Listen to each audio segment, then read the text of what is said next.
د پاکستان بل غټ رذالت او منافقت طالبانو څنګه د تورخم دروازه خلاصه کړه خو پاکستان بیا څنګه وتړله.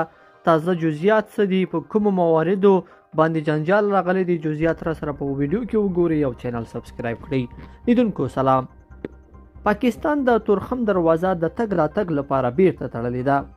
د طالبانو د ننګرهار ولایت چارواکي وایي چې د طالبانو له لوري د تورخم دروازې تر خلاصېدو وروسته پاکستاني لوري یا د دروازه بیرته تړلې.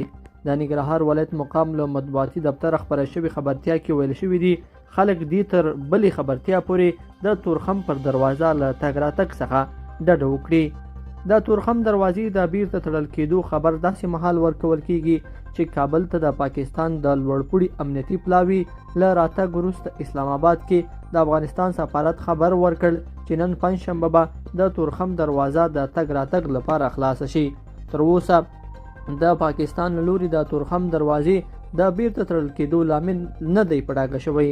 د تورخم دروازه له څو ورځو تړل کېدو وروسته نن سهار د ټولو مسافرو موټرو پر مخ بیرته پرانیستل شوه.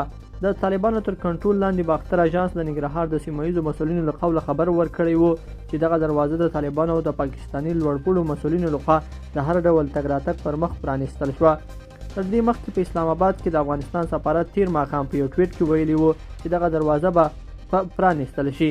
په تیرو 4 ورځو کې چې دغه دروازه تړلې وه دواړو لورو ته په زرګونو مسافر او موټر بند پاتې وو. د تورخم دروازه وروسته له هغې بیرته پرانیستل کېدله چې پرون د پاکستان د دفاع وزیر په مشرۍ یو جګپوړی پلاوی کابل ته په سفر کې د طالبانو له لوړپوړو چارواکو سره د دواړو هیوادونو اړوند د مهمو موضوعاتو په اړه خبرې وکړي. لیدونکو په دې هیله چې دا مطلب به مو تر پایه لیدلی وي. که مو ویډیو خوښه شوه ویډیو لایک کړئ او چینل سبسکرایب کړئ.